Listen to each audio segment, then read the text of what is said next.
Bollywood actor Sushant Singh Rajput case में हर रोज नए खुलासे हो रहे हैं। सीबीआई, ईडी और नारकोटिक्स विभाग मामले की जांच में जुटे हैं।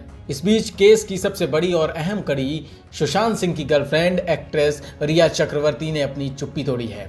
एक निजी चैनल को इंटरव्यू में उन्होंने अपने ऊपर लगे आरोपों पर सफाई दी।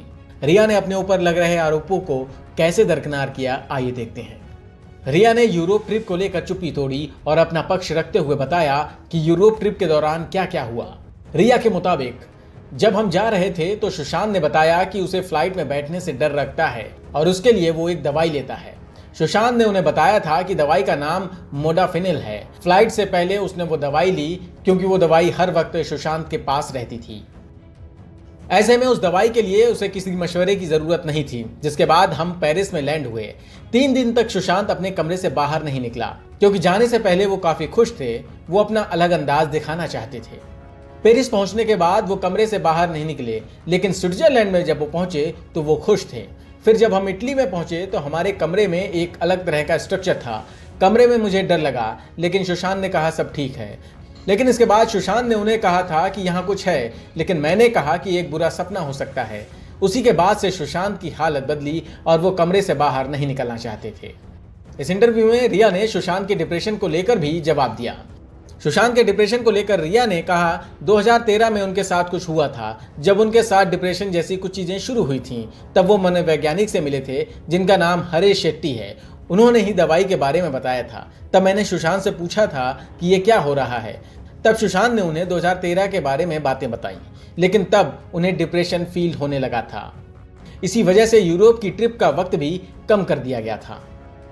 यही नहीं, जिस शौविक को लेकर बड़े बड़े आरोप लगे, उस पर रिया ने जो जवाब दिया उससे सुनकर आप हैरान हो जाएंगे। रिया के मुताबिक शौविक और सुशांत में बॉन्डिंग थी। रिया ने कहा हम तीनों ने एक साथ कंपनी बनाई थी जिसका नाम था रियलिटी टैक्स। ये सुशांत का ड्रीम प्रोजेक्ट था। इसमें मैं, मेरा भाई और सुशांत तीनों पार्टनर थे। इसके लिए तीनों को 33 हजार रुपए देने थे। मेरे भाई के पैसे मैंने अपने खाते से दिए थे। इतना ही नहीं, सुशांत के पैसे पर ऐश करने वाले आरोप पर भी रिया से सवाल किया गया, जिसका जवाब देते हुए रिया ने कहा मुझे पेरिस के एक फैशन शो में बुलाया गया था। मेरी टिकट बुक थी, लेकिन सुशांत ने सभी की टिकट कैंसिल की और अपनी ओर से टिकट बुक कर पूरी ट्रिप प्लान की। सुशांत हमेशा से ही किंग की तरह जीता था। मेरे साथ से पहले सुशांत थाईलैंड की ट्रिप पर गया था जहां उसने 70 लाख रुपए खर्च किए थे। वो स्टार की तरह ही जीता था। सुशांत केस को लेकर और भी कई अहम सवाल इस इंटरव्यू में रिया से पूछे गए। वहीं संदीप सिंह को लेकर रिया ने कहा कि उनके बारे में मैंने कभी नहीं सुना।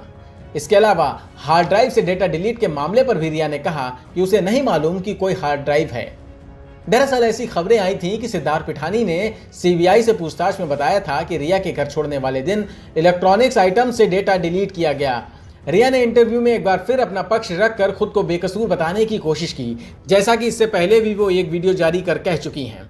रिया ने इंटरव्यू में और भी कई बातों पर अपनी राय रखी है, लेकिन सवाल यही है कि जिस तरह से रिया अपने आरोपों को दरकिनार करने की कोशिश में जुटी हैं, अगर साक्ष्य मिले तो रिया का बचाव करना मुश्किल हो जाएगा, क्योंकि सुशांत के परिवार के आरोप के बाद पिठानी ने जो डेटा डिलीट को लेकर खुलासा किया है उसके बारे में पूछताछ हो सकती है। इसके अलावा ड्रग्स कनेक्शन को लेकर भी रिया की चैट सामने आने के बाद उनकी मुश्किलें कम होती नहीं दिख रही। Newsroom post, Delhi.